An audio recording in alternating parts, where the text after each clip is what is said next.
अपने हाथों को उठाओ। सर्वशक्तिमान परमेश्वर, तेरी प्रेजेंस में आज तेरा वचन मेरी जिंदगी में 100 गुना फलों को लेके आए। आज जो कुछ मैं सुनो, मैं इसे अंदरूनी आंखों से ग्रहण करूं, वो देखता हुआ जो दुनिया नहीं देख सकती, ताकि मैं वो पा सकूं जो दुनिया नहीं पा सकती। सर्वशक्तिमान परमेश्वर, आज तेरा आत्मा, तेरा वचन मुझे छुए, मेरी जिंदगी में उत्पत्ति करे, पैदा करे उन चीजों को जिनके लिए मैं पैदा हुआ हूं। सर्वशक्तिमान परमेश्वर की आत्मा मेरी अगुवाई कर अपने धर्म के मार्गों के निमित्त, कि मैं उस पर चलता रहूं। तेरा वचन मेरे हृदय में बसा रहे और मैं 100 गुना फलों को लेके आऊं। आज मेरा तेरे घर में आना, तेरी हजूरी में आना, मेरी बरकत का, मेरे छुटकारे का, मेरी चंगाई का, मेरे पूरे परिवार के उद्धार का कारण हो, यीशु मसीह के नाम में। सर्वशक्तिमान परमेश्वर, मैं बाकी के समय को आपके हाथों में सौंपता हूं। मैं जानता हूं तेरा आत्मा हमें चलाएगा और मैं तैयार हूं तेरी आत्मा की अगुवाई से चलने के लिए। बाइबल कहती जहां कहीं परमेश्वर का आत्मा है वहां आजादी, वहां चंगाई। अपने दोनों हाथों को उठाओ, बोलो परमेश्वर की आत्मा, मैं तेरा स्वागत करता हूं, धन्यवाद करता हूं कि तू यहां पे मौजूद है। कहो परमेश्वर की आत्मा, मैं तेरा थैंक्स करता हूं कि तू यहां पे मौजूद है और मैं विश्वास करता हूं। ऊंची आवाज में बोलो, मैं विश्वास करती हूं कि अगर तू यहां पे मौजूद है तो अपने वचन को पूरा करेगा, कि जहां कहीं परमेश्वर का आत्मा है वहां आजादी है। मैं इस आजादी को ग्रहण करता हूं, प्रभु यीशु मसीह के सामर्थी नाम में मैं मांगता हूं। आमीन। ऊंचा आशीष आपकी चर्च। अपने हाथों को उठाओ। आज इस प्रेजेंस में हर एक जन, ओवरफ्लो सेक्शन, ऑनलाइन चर्च, जितने भी जन इस खुदा की प्रेजेंस में हैं, आपकी लाइफ को आसान होने का मैं हुक्म देता हूं यीशु मसीह के सामर्थी नाम में। हर वो कर्ज जो आपके रोने का कारण है, उस कर्ज को मैं तोड़ता हूं यीशु मसीह के सामर्थी नाम में।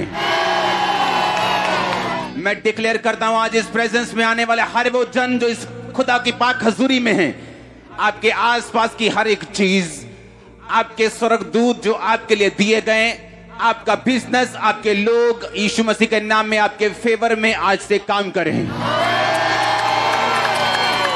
इस प्रेजेंस में आने वाले हर एक जन को मैं यीशु मसीह के नाम में कमांड करता हूं कि आपकी लाइफ आज से आसान हो और संघर्ष जाता रहे यीशु मसीह के नाम में। मैं आपको आशीषित घोषित करता हूं आपके परिवारों समेत, और मैं घोषित करता हूं कि आज आप सेम वापिस नहीं जा रहे हो यीशु मसीह के नाम में। आमीन। ऊंचा ये आशीष आपकी चर्च, ऊंची आवाज में आमीन। 7 बार बोलो हालेलुया, हालेलुया।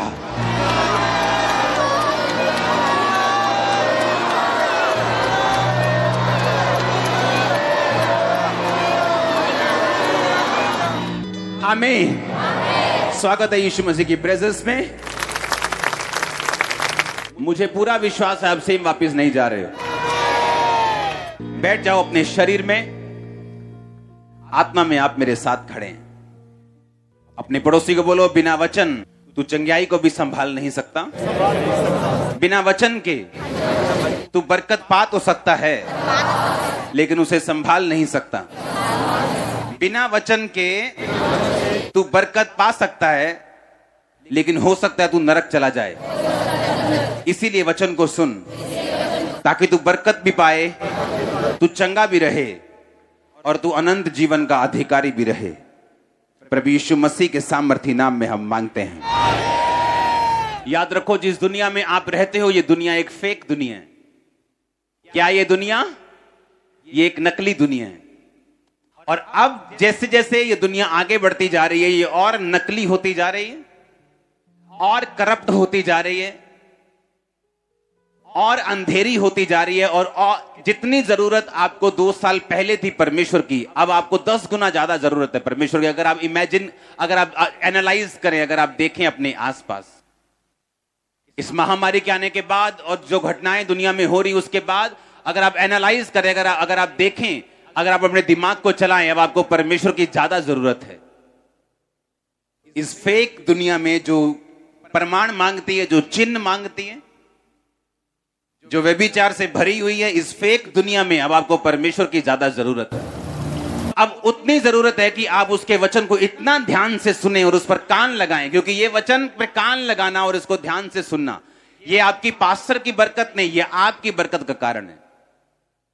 अब जितना ध्यान आप 2 साल पहले लगाते थे, आपको उससे अधिक ध्यान देना होगा और उस पर चलना होगा। अगर आप उन चैलेंजेस से, उन चुनौतियों से पार आना चाहते हो, जो अब आपकी लाइफ में, जो अब इस दुनिया में, इस देश में, पूरी वर्ल्ड में जो चैलेंजेस, जो चुनौतियां चल रही है, अगर आपको उनसे पार आना है, आपको पहले से अधिक ध्यान देना होगा। पहला राजा 13 उसकी 28 और 29 आयत में लिखा, तब उसने जाकर उस जन का शव मार्ग पर पड़ा हुआ और गधे और सिंह दोनों को शव के पास खड़े हुए पाया, और यह भी कि सिंह ने ना तो शव खाया और ना ही गधे को फाड़ा। तब उस बूढ़े नबी ने परमेश्वर के जन का शव उठाकर गधे पर लाद दिया और उसके लिए छाती पीटने लगा और उसे मिट्टी देने लगा और अपने नगर में लौटा ले आया। बाइबल कहती है, एक यंग प्रॉफिट, एक जवान परमेश्वर के जन को परमेश्वर ने कहा, जा और उस राजे को बता कि उसने पाप किया और मैं उसके घराने को खत्म कर दूंगा। यंग प्रॉफिट गया और परमेश्वर ने कहा, तू रास्ते में ना तो पानी पिएगा, ना तो वहां रोटी खाएगा। जैसे ही राजा को तू मैसेज दे देगा, तू वहां से वापस भाग के आ जाएगा, और जिस रास्ते से जाएगा उस रास्ते से तू वापस नहीं आएगा, कहीं और से जाएगा और कहीं और से आएगा। क्योंकि परमेश्वर को मालूम था, अगर ये इस रास्ते से जाएगा और इतना बड़ा मिरेकल करेगा और वापिस जब इसी रास्ते से आएगा, तो लोग हाय हेलो करेंगे, इसको बिठाएंगे, इसको खाना खिलाएंगे, इसको डिस्ट्रैक्ट करेंगे।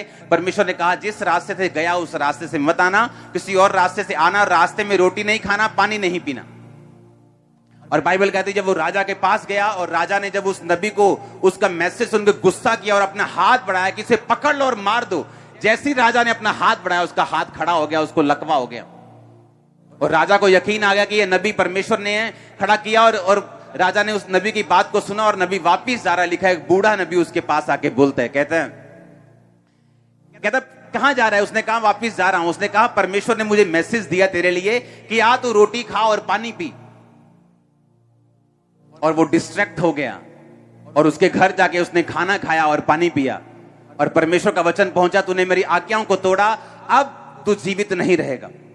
और वो रास्ते में बाइबल कहती जा रहा था, गधे के ऊपर एक शेर निकला, उसने उसको मार दिया। और जब वो बूढ़ा नबी आके उसकी लाश को देखता है, तो शेर ने ना तो उसको खाया, ना ही गधे को मारा, और गधा उसके पास खड़ा था और जवान नबी मरा हुआ था। क्योंकि शेर जब भी शिकार करता है वो खाने के लिए करता है। शेर कभी भी शिकार नहीं करता अगर उसको भूख नहीं लगी, यहां तक कि अपने आसपास के जानवरों को वो छोड़ देता है, उन पे अटैक नहीं करता अगर उसको भूख ना लगी हो। और जब शेर को भूख लगती है वो तभी अटैक करता है। इस बात का यह सबूत था कि वो शेर परमेश्वर की ओर से आया और उसने उस नबी को मार दिया। अगर आप इसको अगली आयत को पढ़े, 29 आयत को, तो बाइबल कहती है उसके लिए वो छाती पीटने लगा। कौन सा प्रॉफिट छाती पीटने लगा उसके लिए? अरे उसी ने तो उसको मरवाया था, लेकिन बाइबल कहती है उसके लिए वो क्या करने लगा?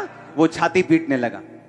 और जब लोग उसको देखते होंगे छाती पीटते हुए, और यही सोचते होंगे कि ओ ये कितना दुखी है, ओ कितना दुखी है ये परमेश्वर का, देखो कितना दुखी है बेचारा, देखो कितना इसको दुख लगा है। और लोगों को यही नहीं पता कि यही इसका किलर है, यही इसका कातिल है, और यही इसको डिस्ट्रैक्ट करने वाला है।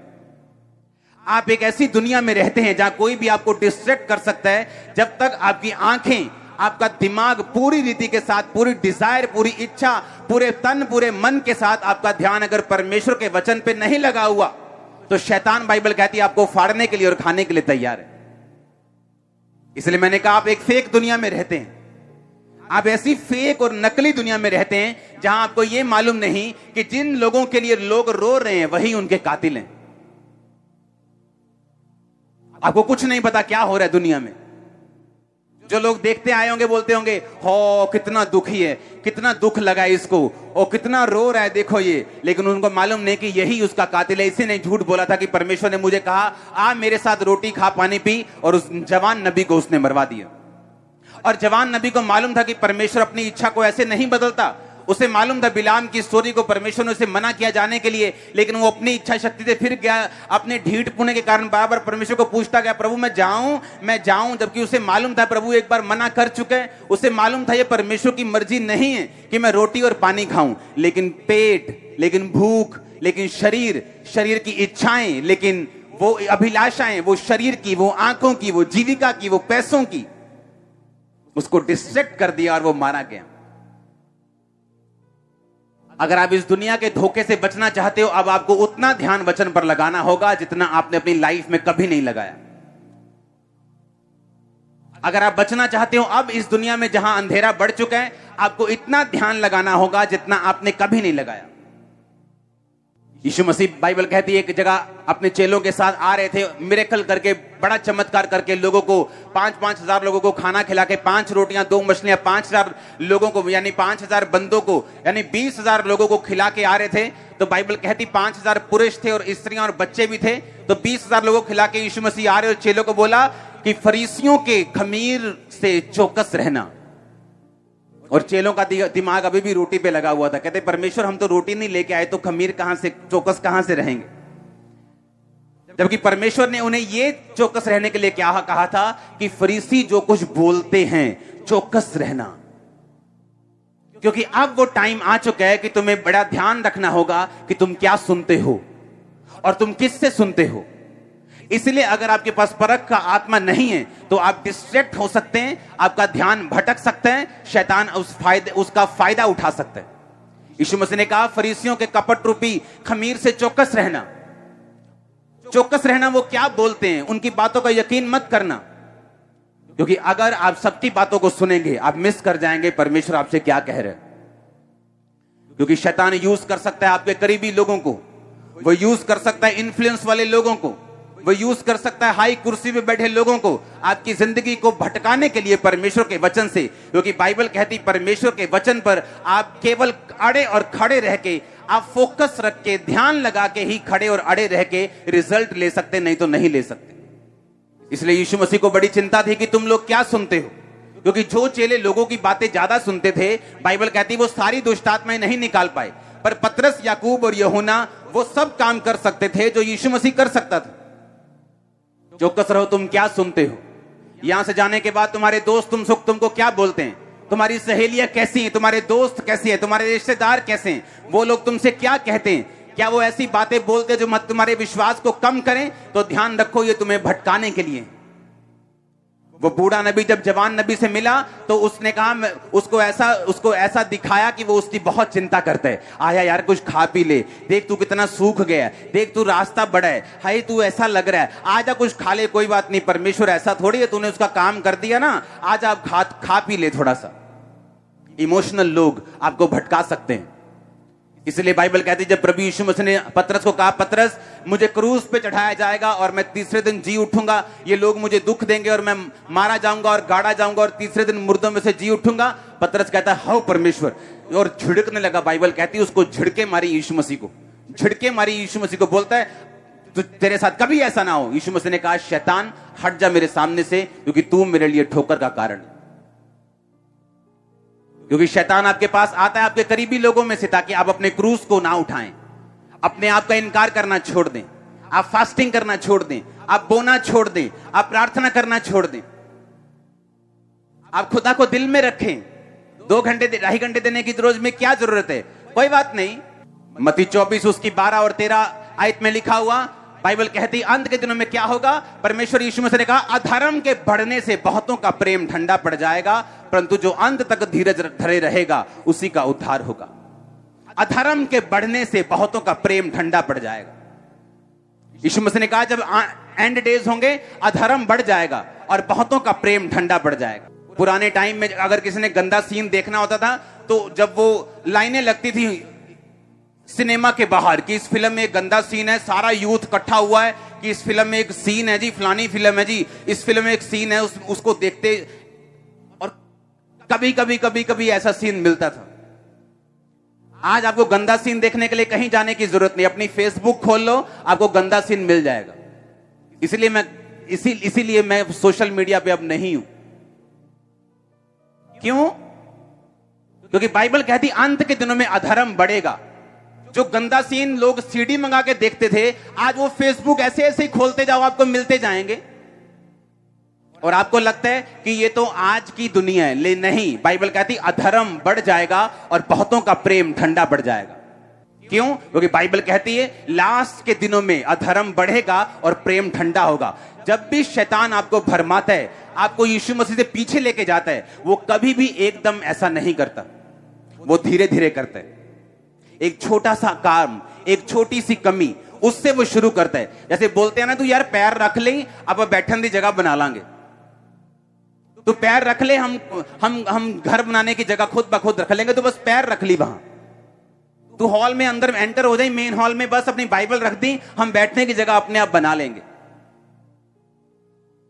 ऑनलाइन चर्च उन लोगों के लिए है जो बाहर बैठे हैं, जो बॉम्बे में बैठा है, हर संडे नहीं आ पा रहा, जिसकी वाइफ आना चाहती है और हस्बैंड बहुत तगड़ा शराबी है, मारता है, कूटता है, जो उसको आने नहीं दे रहा, वो अविश्वासी। उन लोगों के लिए ऑनलाइन चर्च है। आपको ऐसा लगता है कि मैं आपको इसलिए कह रहा हूं कि यहां चर्च में लोग नहीं है? नो। अगर आप पहले मेन हॉल दिखाओ, ओके, ओवरफ्लो दिखाओ जल्दी से, टाइम नहीं।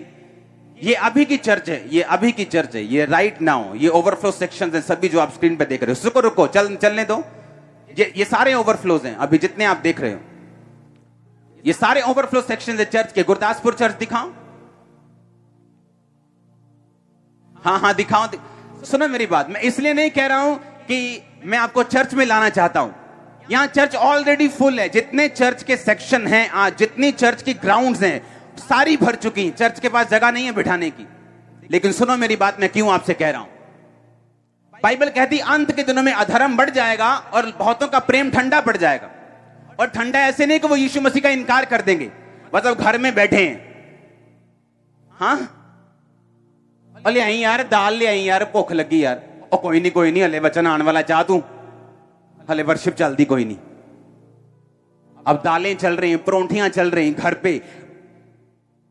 अब वचन के टाइम पे ज्यादा ध्यान दिया जा रहा है, वर्शिप के टाइम पे नाश्ता चल रहा है, बीवी कुकर की सीटियां मार रही है, बेटा नहा रहा है और छोटी बेटी पॉटी कर रही है। ये घरों में चल रहा है और शर्म आनी चाहिए। ऑनलाइन चर्च उन लोगों के लिए है जिनको पास रियल रीजन है, जो खुदा को कह सकते हैं परमेश्वर देख मैं दूर रहता हूं, मैं 5000 किलोमीटर दूर रहता हूं, मैं नहीं जा पाऊंगा, लेकिन मैं तेरे वचन से दूर नहीं रहना चाहता। उन लोगों के लिए नहीं है। अगर आज रात को इन लोगों को हार्ट अटैक हो जाए, तो रात को 2 बजे अगर हार्ट अटैक हो, 2:15 में ये गाड़ी के अंदर बैठे होंगे और हॉस्पिटल पहुंचे होंगे। लेकिन चर्च के लिए एक ऑटो ढूंढने में इनको 3 हफ्ते लगते हैं कि ऑटो वाला नहीं मिला। इसलिए परमेश्वर ने कहा अंत के दिनों में, लिखो, अधर्म के बढ़ने से बहुतों का प्रेम ठंडा पड़ जाएगा। उसने ये नहीं कहा प्रेम खत्म हो जाएगा, उसने ये नहीं कहा वो यीशु मसीह का इनकार कर देंगे, उसने ये नहीं कहा कि वो यीशु मसीह को भूल जाएंगे, उसने ये नहीं कहा, उसने कहा प्रेम ठंडा हो जाएगा लोगों का। 2030 में चाइना इस दुनिया का सबसे बड़ा क्रिश्चियन देश होगा। मालूम क्यों? आपको लगता है अमेरिका होगा, किसी को लगता है ये देश होगा। चाइना इस दुनिया का सबसे बड़ा क्रिश्चियन देश होगा। आज अगर संडे है तो मॉर्निंग 4 बजे 3 बजे लोग वो उठते हैं गुफाओं में, जहां 3-3 हजार 4-4 हजार लोग गुफाओं में मीटिंग्स करते हैं, गुफाओं में। और 5, 6, 7 बजे सुबह तड़के से पहले कि गवर्नमेंट जागने से पहले ही वहां से फाड़ी हो जाता है, खत्म हो जाती मीटिंग। इतना प्यार करते हैं वो परमेश्वर को। क्यों? क्योंकि गवर्नमेंट उनको मीटिंग नहीं करने देती। वो सुबह उठते हैं और वहां अगर आप जाके देखो, जिन लोगों को लगता है कि चाइना में सबसे अधिक अविश्वासी हैं, चाइना में सबसे अधिक नास्तिक लोग हैं, ये सब कुछ झूठ है, ये सारा कुछ मिथ है, ये सच्चाई नहीं। चाइना में जितनी कंपनियां, जितने सीईओ, जितने अमीर लोग, जितने गरीब लोग, हर एक बंदा जितने स्पीड से यीशु मसीह में आ रहे हैं, मैंने कहा 2030 में चाइना इस दुनिया का सबसे बड़ा क्रिश्चियन देश होगा। चाइना सबसे बड़ा देश होगा क्रिश्चियन दुनिया का। सुबह उठते हैं। आज मेरे को मैसेज आ रहा था कि हमारा हॉल जो है वो सुबह ही भर चुका है। मीटिंग शुरू होने से घंटों पहले मेन हॉल भर चुका है, ओवरफ्लो भरने शुरू हो चुके। ये निशानी है आप लोगों की जो आप यहां पे मौजूद हो कि परमेश्वर आपकी लाइफ को छुएगा और काम करेगा आपकी जिंदगियों में। वो आपको भूलेगा नहीं। आप मेरी एग्जाम्पल देख लो, मेरी मेहनत देख लो। और लोग मुझे मूर्ख बोलते थे, यहां तक कि मेरे साथ काम करने वाले दूसरे क्रिश्चियन यूथ मुझे मूर्ख बोलता था कि इसको पैसे की कदर नहीं है, पैसे उड़ाता है यीशु मसीह के लिए, इसको अपनी लाइफ की कदर नहीं है, देखो कैसे रोजे रख रख के शक्ल बिगाड़ ली। लेकिन बाइबल कहती है, मेरे प्रिय भाइयों, हियाव बांधो, दृढ़ रहो, क्योंकि तुम जानते हो मसीह में की गई मेहनत तुम्हारी कभी व्यर्थ नहीं जाती। वो कभी व्यर्थ नहीं जाती। ये कौन कह रहा है? मैं नहीं कह रहा हूं, यीशु मसीह आपसे कह रहा है, अगर तुम मेहनत करोगे व्यर्थ नहीं होगी तुम्हारी मेहनत। अगर आज तुम चर्च में मौजूद हो, और मैं आपको बता देता हूं, जितनी अनॉइंटेड चर्च होगी, जितनी सामर्थी चर्च होगी, जितना खुदावन का वचन और मसा वहां काम करेगा, उतना ही शैतान आपको तंग करेगा उस चर्च से दूर करने के लिए। वो आपको फाइनेंशियल प्रॉब्लम डाले, वो आपको दिक्कत दे, वो आपका विरोध करे। उसे मालूम है कि ये वही जगह यहां जहां इसने छुटकारा पाना। इसलिए बाइबल कहती है, इकट्ठे होना मत छोड़ो। फिर से बोलो, इकट्ठे होना मत छोड़ो। एक भी जन ऐसा नहीं है जो भूखा मरा हो। क्यों? जुगाड़ लगा लेते रोटी का, इधर से या उधर से। लेकिन हमें मालूम है संडे हमने खुदा के घर में जाना है, तो क्यों नहीं सोमवार से, कल से हम अपने किराए को, अपने पैसों को, अपने तरीकों को इकट्ठा करना शुरू करते हैं। लेकिन नहीं, जब हमारे शरीर को जरूरत होती है दवाई की, हम रात को भी हॉस्पिटल चले जाते हैं। लेकिन जब आत्मा को जरूरत है, जिसके साथ आपका परिवार जुड़ा हुआ है, जिसके साथ आपका फाइनेंस जुड़ा हुआ है, जिसके साथ आपका फ्यूचर जुड़ा हुआ है, उसके लिए हम अलर्ट नहीं। क्योंकि बाइबल कहती है, फिर से पढ़ेंगे, अधर्म के बढ़ने से बहुतों का प्रेम ठंडा हो जाएगा। क्योंकि आज आपको आसानी से मिल रहा है। अगर आप चाइना में होते और यूट्यूब ना होता और फेसबुक ना होता और आपकी जब चर्च को ऑनलाइन चलने ना दिया जाया होता, तो आपको वैल्यू समझ आती। सुबह सुबह वो लोग चर्च में आगे इकट्ठा होते और परमेश्वर की महिमा करते हैं। याद रखो, अगर हम बलिदान नहीं देंगे तो कभी फायर नहीं होगी।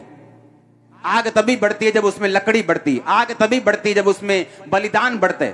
अगर लकड़ी कम होगी तो फायर कम होगी। और शैतान आपकी मासी का बेटा नहीं है कि आपको छोड़ देगा। आप जितना अच्छे हैं वो उतना अधिक अटैक करेगा, आप जितने भले हैं वो उतनी टेढ़ी निगाह से आपको देखेगा, क्योंकि उसका काम है अच्छों को, भलों को खत्म करना। जो लोग अच्छी तरह लोग बोलते हैं, मैंने क्या कसूर किया, मैंने किसी का बुरा नहीं किया, मैंने किसी को माड़ा नहीं बोला, मैंने किसी का नुकसान नहीं किया, मेरे साथ ऐसा क्यों हुआ? तभी तो हुआ। बाइबल कहती वो अच्छे लोगों को खत्म करने की कोशिश करते हैं। बुरे तो पहले ही नाश हैं, वो तो दूसरों का नुकसान करके अपना खुद ही बाद में करवा लेंगे, वो तो पहले से खत्म हो चुके हैं। लेकिन बाइबल कहती वो नाश करने, हत्या करने, घात करने और नष्ट करने के लिए आया। आपको प्राइस पे करना होता है परमेश्वर की प्रेजेंस में आने के लिए। आसान नहीं होता परमेश्वर की हुजूरी में आना, लेकिन आपको अपने आप को डिसिप्लिन में रखना पड़ता है। कोई भी दिक्कत हो, कोई परेशानी हो, अगर आप उसके भवन में, उसकी प्रेजेंस में उसी डिजायर, उसी इच्छा के साथ, बाइबल कहती है अपने परमेश्वर से पूरी मन, पूरी ताकत, पूरे प्रेम, पूरी शक्ति के साथ प्यार करना। क्योंकि अधर्म के बढ़ने से बहुतों का प्रेम ठंडा हो जाएगा। आसानी से घर पे मीटिंग मिलने से आपका प्रेम ठंडा हो जाएगा, परमेश्वर ने कहा। आज आप सिर्फ वर्शिप को ऑनलाइन मिस कर रहे हैं, कल आप वचन को भी मिस करेंगे। कल आपके फोन की चार्जिंग खत्म हो जाएगी, कल को इंटरनेट खत्म हो जाएगा। अपने पड़ोसी को बोलो, अधर्म के बढ़ने से जीसस ने कहा बहुतों का प्रेम ठंडा हो जाएगा।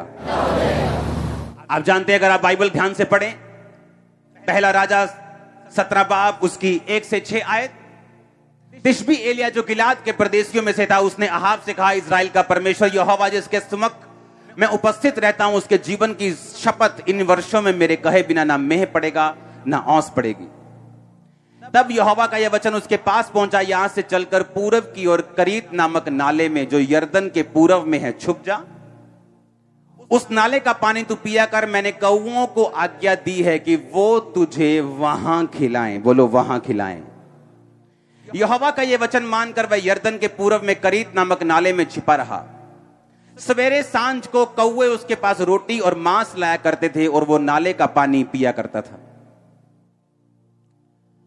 आपकी एक्सपेक्टेशन है, आपकी इच्छा है कि परमेश्वर आपको छुए, वो आपको चंगा करे, वो आपके परिवार में ब्रेक थ्रू दे, वो आपकी सेहत में ब्रेक थ्रू दे, वो आपको फाइनेंस को ब्लेस करे। ये सब चीजें ठीक हैं, बिब्लिकल हैं। बाइबल कहती है वो छुड़ाने के लिए आया, वो बचाने के लिए आया, उद्धार देने के लिए आया। वो उद्धार शारीरिक हो सकता है, मानसिक हो सकता है, फाइनेंशियल हो सकता है, आत्मिक है। एलिया, बाइबल कहती उस समय का ऐसा एक जन था जब अधर्म बढ़ चुका था और लोगों ने परमेश्वर को त्याग दिया था, क्योंकि जो राजा था, जो गवर्नमेंट थी, वो परमेश्वर के खिलाफ थी।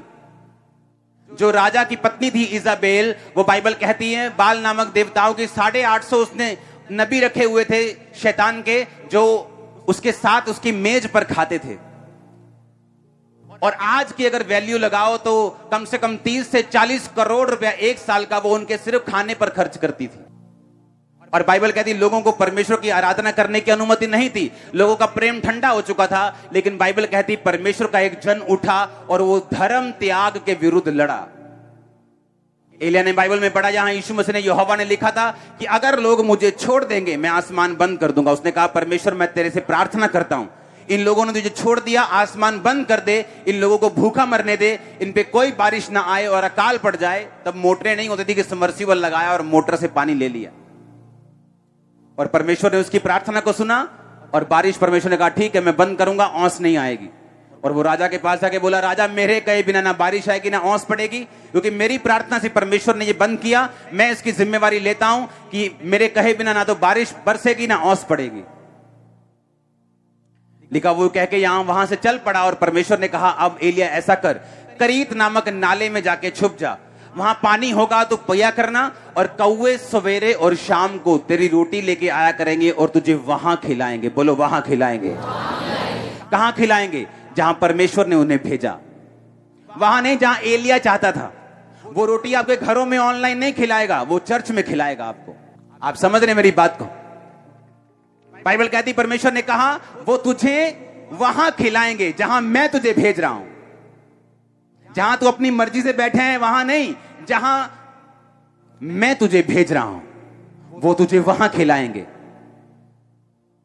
जब आप धर्म त्याग के विरुद्ध लड़ते हैं, जब आप उन लोगों में सुसमाचार देने जाते हैं कि आप यीशु मसीह के साथ मेल मिलाप कर लो, ये वही चीज है जो एलिया कर रहा था। तो बाइबल कहती है जैसे ही आप परमेश्वर के लिए खड़े होते हैं, जैसे ही आप परमेश्वर वाली जगह पे निकलते हैं जाने के लिए, बाइबल कहती है परमेश्वर उन चीजों से आपकी सप्लाई को पूरा करता है जिन चीजों से आपने कभी उम्मीद नहीं की होती। एलिया को 3 बार खाना मिला है स्वर्गीय इंतजाम से।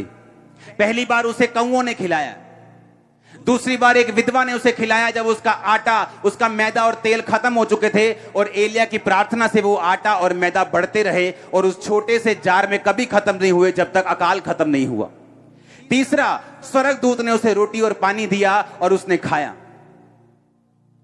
अगर आप कौओं की बात सुने तो कौए ऐसा जीव हैं जो इंसानों से डरते हैं, इंसानों के पास नहीं जाते, और ऐसा जीव है जो इंसानों से चुराते हैं, ढाबों से चुराते हैं, आपके घरों से चुराते हैं। आपके घर में कहीं कभी कौवा 10 किलो की थैली रख के गया आटे की? कभी चिकन तंदूरी रख के गया हो आधा? हाँ, मटर पनीर रख के गया हो? ऐसा हुआ है कभी? लेकिन बाइबल कहती एलिया जब उस नाले के बाहर आया, एलिया जब करीत नामक नाले का जल सूख गया और परमेश्वर ने कहा जा मैंने विधवा को तेरे खिलाने की आज्ञा दी है, बाइबल कहती जब एलिया उस नाले से बाहर आया तो एलिया पहले से अधिक मोटा हो चुका था। और जब एलिया बाहर आया तो लोग देखते होंगे कि क्या चक्कर है ये, हम पतले हो रहे हैं, हम लोग सूख रहे हैं, एलिया मोटा हो रहा है, ये क्या चक्कर है? लेकिन बाइबल कहती एलिया जो था वो धर्म त्याग के विरुद्ध था। एलिया जो था वो परमेश्वर के साथ पूरे मन से आप प्यार करो इस बात के लिए वो फाइट करता रहा। और जब आप इस बात के लिए लड़ते हैं, आप सुसमाचार देने के लिए जाते हैं, आप अपने रिश्तेदारों को सुसमाचार देते हैं, आप लोगों को सुसमाचार देते हैं। ऑनलाइन मीटिंग उन लोगों के लिए है, अगर आपका एक मित्र, अगर आपका एक रिश्तेदार यकीन नहीं करता, आप उसको लिंक भेज सकते हो कि भाई ये मीटिंग देख। कि वो आ नहीं सकता, वो आने में आना का नहीं कर रहा है, लेकिन अपने मोबाइल पर देख तो सकता है ना। और बाइबल कहती एलिया धर्म त्याग के विरुद्ध लड़ा। और बाइबल कहती जैसे ही वो परमेश्वर के लिए खड़ा हुआ, परमेश्वर ने कहा अगर तू मेरे लिए खड़ा है तो मैं तेरे लिए खड़ा हूं। अगर तू मेरे लिए खड़ा है तो मैं तेरी जरूरतों को वहां से पूरा कराऊंगा जहां तू सोच भी नहीं सकता। आज इस मीटिंग के बाद जब आप घर वापस जाएंगे, मेरे स्वर्ग का परमेश्वर, वो एलिया का और मेरा परमेश्वर आपको खिलाने वाला है स्वर्ग से, यीशु मसीह के नाम में। वो आपके बिजनेस के लिए, आपके फाइनेंस के लिए, आपके बच्चों की फीस के लिए स्वर्ग से इंतजाम करेगा। मैं आपको सच कह रहा हूं। कितने मेरी बात पे यकीन कर रहे हैं?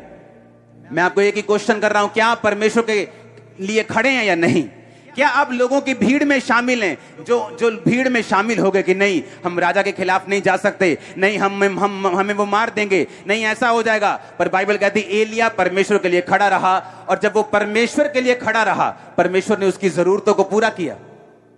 कौवे उसे खिलाते रहे सवेरे और शाम, भूलते नहीं थे, टाइम पर आते थे, सवेरे शाम। और ये नहीं सिर्फ खिचड़ी लेके आते थे, लिखा मांस और रोटी लेके आते थे।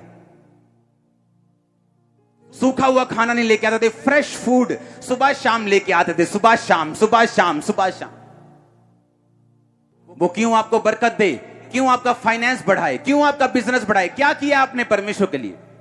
जिस दिन आपका फाइनेंस, आपकी नौकरी, आपका पैसा, जिस दिन परमेश्वर के कामों में जाना शुरू होगा, जिस दिन टाइथ और ऑफरिंग देनी शुरू करोगे, उसी दिन परमेश्वर आपका इंतजाम भी करना शुरू कर देगा, क्योंकि आप उसके काम के लिए खड़े हैं। आपका फाइनेंस उसके काम के लिए खड़ा है। बाइबल कहती पोतीफर की पत्नी सिर्फ ऐसी थी जो यूसुफ के अधीन नहीं थी, और उसी पर शैतान ने अटैक किया। आपकी जो चीज परमेश्वर के अधीन नहीं, उसी पे शैतान अटैक करता है। आपकी प्रार्थना तो पूरी है, रोजे तो पूरे हैं, लेकिन हम ऑफरिंग में कमजोर हैं, हम देने में कमजोर हैं, और वहीं पे शैतान अटैक कर रहा है कि हम सामर्थी तो हैं लेकिन गरीब भी हैं। ऊंची आवाज में हालेलुया बोलो। और अगर आप ध्यान से बाइबल पढ़ें तो बाइबल कहती है जब एलिया मोटा होकर वहां से निकला और जब विधवा के पास गया, उसके बाद एक मुट्ठी, उसके बाद आटा, एक कुप्पी, तो बाइबल कहती तेल था। और बाइबल कहती इन दोनों के साथ जब वो बोलता है उस विधवा को कि ये मुझे खिला, परमेश्वर ने कहा, कितना मुश्किल है ये बोलना। और बाइबल कहती है उस विधवा ने उसकी बात को सुना और उसे खिलाया, और उसने कहा तेरा ना तो अब आटा मैदा खत्म होगा, ना तेरा तेल खत्म होगा। सुनो मेरी बात, एलिया की जरूरत को परमेश्वर ने पूरा किया क्योंकि वो परमेश्वर के लिए खड़ा रहा। उस विधवा और उसके बेटे को परमेश्वर ने मरने नहीं दिया क्योंकि वो एलिया के साथ खड़ी रही। आज उस वही कलीसिया कामयाब है कि जिसका पास्टर खुदा के साथ खड़ा है, बावजूद दिक्कतों के, बावजूद मुश्किलों के वो खड़ा रहा, और उसकी कलीसिया उस पास्टर के साथ खड़ी है। तभी आप कामयाब हो सकते हैं। मैंने लोगों को देखा चर्चों में जाते हैं जिनका अपने पास्टर के साथ कोई प्यार नहीं, उनका कलीसिया के पास्टर के साथ कोई लगाव नहीं, उनको वो सरमन देने वाला पादरी लगता है सिर्फ। जबकि बाइबल कहती है अगर आपने कामयाब होना है तो अपने पास्टर के साथ, अपने फादर के साथ, अपने अगुए के साथ आप खड़े रहेंगे, जिस तरह आप अपने बाप, अपने भाई के साथ खड़े रहे। और वो अगुआ अगर कामयाब होना चाहता है, वो लोगों की ओर नहीं देखेगा, वो परमेश्वर की ओर देखेगा और उसके साथ खड़ा रहेगा। अगर वो परमेश्वर के साथ खड़ा रहेगा तो परमेश्वर उसका इंतजाम करेगा। आज जो चर्च में चल रहे हैं, जिन चीजों का आप आनंद ले रहे हो और जिन चीजों का आप आनंद थोड़े दिनों में लेने वाले हो, ये पैसों से पॉसिबल नहीं। यहां कोई ऐसा सपोर्टर नहीं जो फौरन से 100 करोड़ भेज रहे हैं। ये परमेश्वर की ग्रेस से पॉसिबल हो रहा है। अगर आप इस चर्च का फाइनेंस देखेंगे, आप हैरान हो जाएंगे कि इतने बड़े प्रोजेक्ट कैसे चल रहे हैं। ये प्योर ग्रेस है परमेश्वर की। ये कौवे ही हैं जो परमेश्वर का काम कर रहे हैं। और अगर आप इस चर्च में देखो, लोग बरकत पा रहे हैं, लोग आशीषों को ले रहे हैं। क्यों? क्योंकि वो चर्च के साथ खड़े हैं। उन्हें मालूम है चर्च में परमेश्वर का काम हो रहा है। क्योंकि जो पादरी, जो विश्वासी, जो प्रॉफिट, जो प्रेरित, जो पास्टर, जो टीचर परमेश्वर के साथ खड़ा है, उसकी जरूरतें परमेश्वर पूरी कर रहे हैं। और जो कलीसिया अपने पास्टर के साथ खड़ी, उस कलीसिया की जरूरतों को परमेश्वर पूरा कर रहे हैं। बाइबल कहती बहुत सी विधवाएं थी, लेकिन एलिया किसी के पास नहीं भेजा गया, सिर्फ सारपत की विधवा के पास। बहुत से क्रिश्चियन यहूदी थे जो मर गए, वो भी तो परमेश्वर के जन थे। वो कई विधवाएं थी, उनके कई इकलौते बेटे थे, उसी अकाल में वो मर गए। बाइबल कहती है क्योंकि परमेश्वर पक्षपात करने वाला परमेश्वर नहीं है। उसने सबके लिए काम नहीं करना। बाइबल कहती है वो उन लोगों के लिए काम करता है जो अपने विश्वास को दिखाते हैं। उसी विधवा ने उसे खिलाया। बाइबल कहती वो लकड़ी बीन रही थी कि मैं लकड़ी बीनूं, इस एक मुट्ठी मैदा से और तेल से जो रोटी बने मैं और मेरा पुत्र खाएं और मर जाएं। ये उसके मुंह का वचन था। एलिया ने कहा नहीं, पहले मुझे खिला। और बाइबल कहती जब उसने बोया, बाइबल कहती एलिया ने कहा अब तेरा मैदा भी खत्म नहीं होगा, तेरा तेल भी खत्म नहीं होगा। और बाइबल कहती जब तक अकाल रहा वो उस आटे में से और तेल में से खाते रहे। जिस दिन अकाल खत्म हो गया वो आटा और तेल भी खत्म हो गया। अगर जो कलीसिया अपने विजन के साथ, अपने पास्टर, अपने अगुवे के साथ खड़ी है, परमेश्वर उसकी जरूरतों को पूरा करता है। वो परमेश्वर को मालूम है मरने नहीं देना। वो सब क्रिश्चियंस की जरूरतें पूरी नहीं करता, वो सब विश्वासियों की जरूरतें पूरी नहीं करता। आपको बहुत बड़ा भुलेखा है। बाइबल से लिखे पंजाबी जी कहते हैं ना, भुलेखा पै गया तानू, आप बड़ी भूल में पड़े हो। वो सबकी जरूरतें पूरी नहीं करता, वो सबको चंगा नहीं करता। बाइबल कहती विश्वास से उस 12 साल की लहू बहने वाली औरत ने छुआ और चंगाई को लिया। और शमौन कोढ़ी जिसके घर में परमेश्वर खाना खाने के लिए गए, परमेश्वर पे शक ही करता रहा। अगर ये प्रॉफिट है तो इसको मालूम नहीं जो इसके पांव पड़ रही है वो एक पापने औरत है। अगर ये परमेश्वर का जन है तो ये ऐसे क्यों कर रहा है? अगर ये परमेश्वर का जन है ये ऐसा क्यों कर रहा है? वो शक्की रह के शमौन कोढ़ी का कोढ़ी रह गया। यीशु मसीह आए और चले भी गए और उसे कोई फर्क नहीं पड़ा। यीशु मसीह बाइबल कहता अपने शहर में गए और बड़े सामर्थी काम नहीं कर सके क्योंकि लोगों का विश्वास वहां पे नहीं था। और ऐसी जगह जहां लोगों का विश्वास था, यीशु मसीह के कपड़े के छोर को, धागे को छू के लोग चंगे हो रहे थे। जिन बीमारियों से वैद्य भी उन्हें चंगा नहीं कर पाए, सारी दुनिया की सारी कमाई उड़ा दी, वो भी उन्हें हील नहीं कर पाए। दूसरा पत्रस 2 बाब उसकी 6 से 8 आयत को पढ़ेंगे। सदोम और अमोरा के नगरों को विनाश का ऐसा दंड दिया कि उन्हें भस्म करके राख में मिला दिया, ताकि वे आने वाली भक्तिहीन लोगों की शिक्षा के लिए एक दृष्टांत बने। धर्मी लूत को, जो अधर्मियों के अशुद्ध चाल चलन से बहुत दुखी था, छुटकारा दिया, क्योंकि वह धर्मी उनके बीच में रहते हुए उनके अधर्म के कामों को देख देख कर और सुन सुनकर हर दिन अपने सच्चे मन को पीड़ित करता था। क्योंकि जब वो लोग इस वचन को पढ़ते हैं उन्हें लूत राइट साइड दिखाई देता है कि वो अपने सच्चे मन को क्या करता था? पीड़ित करता था। उसे दुख लगता था, दुखी होता था लूत। आए जहां मैं रहता हूं यहां लोग पुरुषगामी है, इन बंदा बंदे के साथ सोता है, लेडी लेडी के साथ सोती है। वहां लोग, बाइबल कहती है, इतना अधर्म था कि परमेश्वर ने नगरों का नाश कर दिया। पर बाइबल कहती है जो लूत था उनके कामों को देख देख कर और सुन सुनकर अपने सच्चे मन को पीड़ित करता था। इच्छा रखना एक बात है, हाय आज बहुत दिल कर रहा है यार चर्च जान दा, प्रभु इन्ना महान है ना, प्रभु इन्ना वधिया ना, खुदा ने तो इन्ने काम कीते आ मेरी जिंदगी च। भाजी चलिए फिर चर्च आज। नहीं यार आज मैं घर ही देखनी ऑनलाइन। ऐसे लोगों के साथ बैठ जाओ और खुदा की बातें सुनो। ओ खुदा ने काम किते, मेरा दादा है खुदा दे काम करता सी, मेरा मासड़। सच्चे मन को पीड़ित तो करता था, पर भाई साहब निकले नहीं उस देश चों, उत्थे ही फंसे रहे, उत्थे ही। सच्चे मन को पीड़ित तो बहुत करता था। कभी गे देखा, कभी पापी देखा, व्यभिचारी देखा, दुखी तो बहुत होता था पर वहीं रहता था। उसकी बरकत का कारण अब्राहम था। जब वो अब्राहम से लड़के गया, उसे मालूम नहीं था कि उसकी चरवाहे, उसकी भेड़ें इसलिए नहीं बढ़ रही क्योंकि ये एरिया ऐसा है या वो बिजनेस ही ऐसा है कि बढ़ेगा ही बढ़ेगा। वो अब्राहम की अनॉइंटिंग थी उसके ऊपर। जैसे ही वो अलग हुआ सारा कुछ बदल गया। सच्चे मन को पीड़ित करता था। हाय भैन जी बहुत दुख होया, पर भैन जी ने करना कुछ नहीं तुहाडे लई। पंजी नहीं कट के देनी तुहानू कि भैन जी आलो मेरे वालों हेल्प। भैन जी पर दुखी बहुत है तुहाडे लई। सच्चे मन को पीड़ित तो बहुत करता था, पर उस देश को छोड़ के नहीं गया। आके अब्राहम से माफी नहीं मांगी, मुझे माफ कर दे, मुझे कहीं और भेज दे, जहां तू कहेगा मैं वहां जाऊंगा, लेकिन तेरे मसे से अलग नहीं होऊंगा। और बाइबल कहती है जब दूत वहां पे पहुंचे, दूतों ने कहा अब निकल यहां से। अब निकले कैसे? वाइफ उस इन्फ्लुएंस में रहती है, उन लोगों के वाइफ के अंदर पूरा घुसा हुआ है सदोम अमोरा, बच्चों के अंदर घुसा हुआ है, जो उसके साथ दामाद थे उनके अंदर घुसा हुआ है, लड़कियों के अंदर घुसा हुआ है। जाना नहीं चाहते थे वहां से, दूतों ने धक्के मार मार के निकाला और वाइफ ने पीछे देख लिया और लिखा नमक का खंबा बन गई।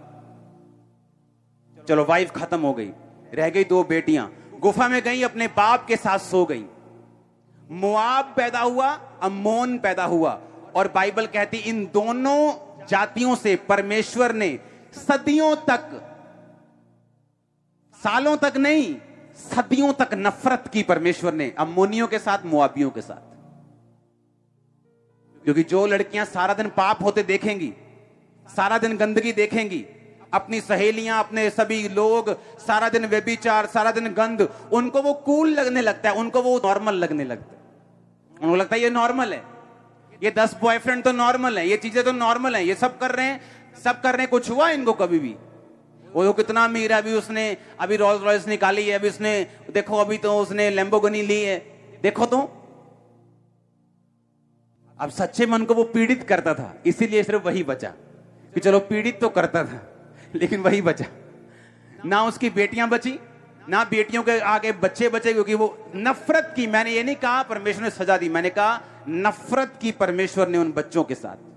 पत्नी नमक का खंबा बन गई, परिवार उजड़ गया, पूरा परिवार फिनिश हो गया लूत का। क्यों? स्टेप नहीं लिया, बस पीड़ित करता रहा मन को, दुखी होता रहा बस, और कदम कोई नहीं उठाया, उस देश से बाहर नहीं निकला। जब उसे मालूम है यहां पर गे लोग रहते हैं, उसे मालूम है यहां पापी रहते हैं, उसे मालूम है यहां वो सब काम होते हैं जो परमेश्वर के वचन के खिलाफ है, निकलता क्यों नहीं यहां से? तेरी पत्नी अब नहीं आएगी, तू निकल जा, आ जाएगी पीछे तेरे, अगर खुदा तेरे साथ है वो भी आ जाएगी।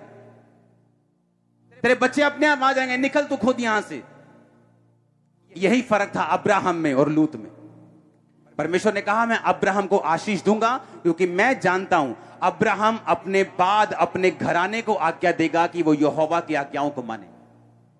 अब्राहम कड़क था, उसे मालूम, अपने बेटों को, उसने बेटे को समझाया हुआ था कि बेटा मैं तेरा बाप हूं तब तक जब तक खुदा तेरा बाप है। जिस दिन वो तेरा बाप नहीं है, मैं भी तेरा बाप नहीं हूं। मेरे नौकरों के समान रहना, मेरी प्रॉपर्टी की इच्छा मत रखना। सख्ती, स्टेप लेना। और इसलिए हम कहते हैं अब्राहम, इसहाक, याकूब के परमेश्वर, लूत का परमेश्वर नहीं, किसका परमेश्वर? अब्राहम, इसहाक और ऊंची आवाज में याकूब का परमेश्वर।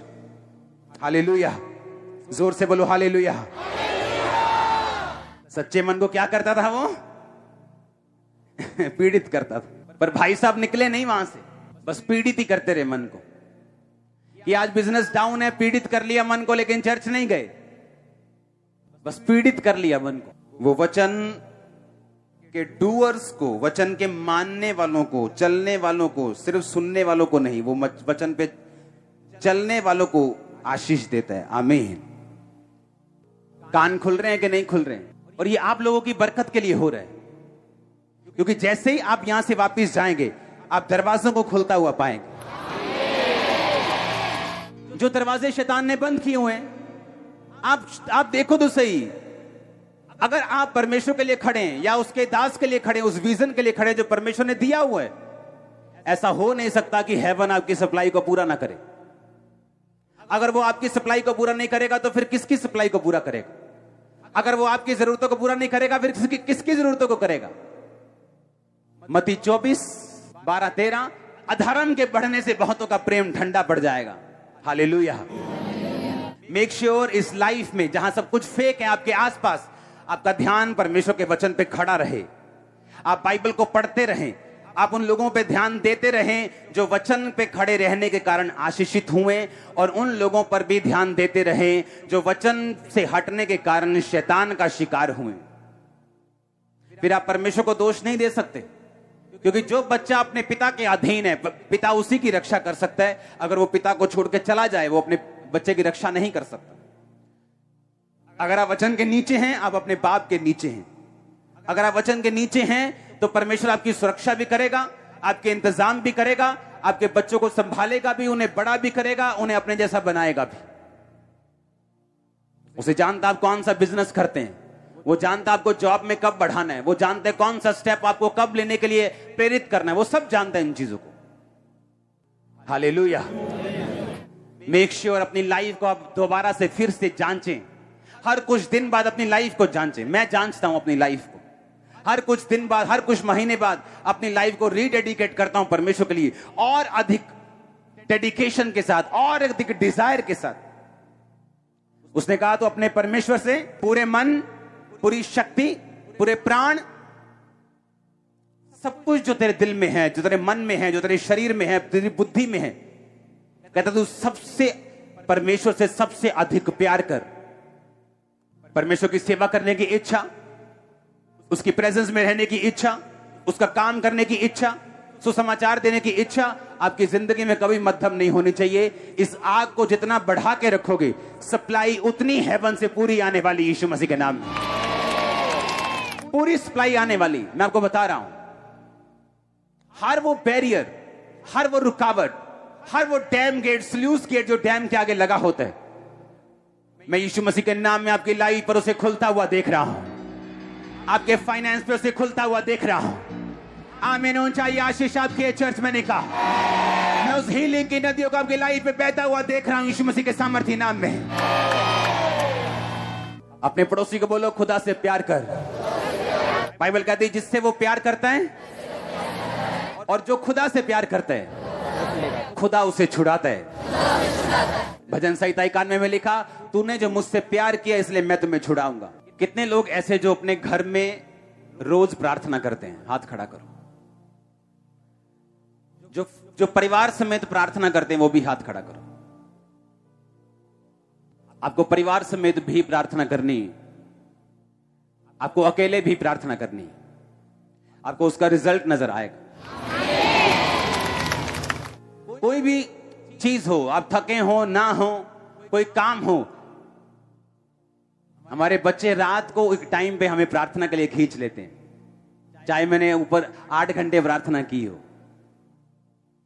क्योंकि जिस दिन परमेश्वर के लिए प्रेम ठंडा हो गया, वो ये नहीं कहता खत्म हो जाएगा, उसने ये नहीं कहा तुम परमेश्वर का इनकार कर दोगे, उसने कहा धीरे धीरे ये प्रेम क्या हो जाएगा, ठंडा पड़ जाएगा। अधर्म के बढ़ने से लोगों का प्रेम ठंडा हो जाएगा, और जब ठंडा हो जाएगा शैतान तब अटैक करेगा। मेक श्योर आपका प्रेम हमेशा गर्म हो खुदा के लिए। आप हमेशा उसकी सेवा के लिए खड़े रहें, उसके कामों के लिए खड़े रहें, उत्साहित रहें परमेश्वर के लिए। उसने ये नहीं कहा कि डर खुदा का मेरा बल है, उसने कहा परमेश्वर का आनंद मेरा बल है। उसकी सेवा करने का आनंद लो, प्रार्थना करने का आनंद लो।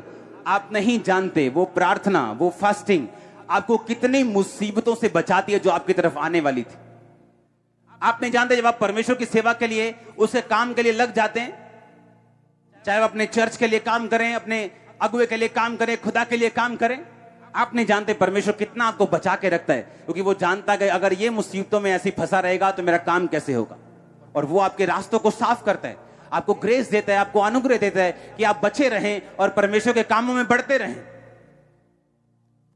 अपनी लाइफ के आसपास की चीजों को, अपनी लाइफ के आसपास के बंदों को, अपनी लाइफ के आसपास जो भी हो रहा है, उनको आत्मिक रीति से देखो।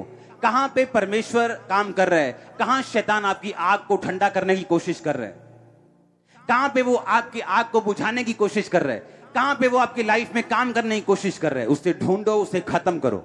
वो दिन बहुत नजदीक है, क्योंकि ये कोरोना शोरोना एक दिन आएगा, एक दो बार आके खत्म हो जाएगा। आप देखेंगे कि भीड़ नहीं, एक मास भीड़ खुदावंद के भवनों में आपको मिलेगी। मास गैदरिंग, मास गैदरिंग। अगर अंत के दिनों में शैतान काम कर रहा है तो परमेश्वर उससे ज्यादा काम कर रहा है। वो हीलिंग पहले से ज्यादा कर रहा है। मिरेकल्स कितने दिग नंबर्स में हो रहे हैं। पहले एक गवाही सुनने के लिए लोग गांव में जाते थे, गांव में पता लगता था इसकी गवाही है।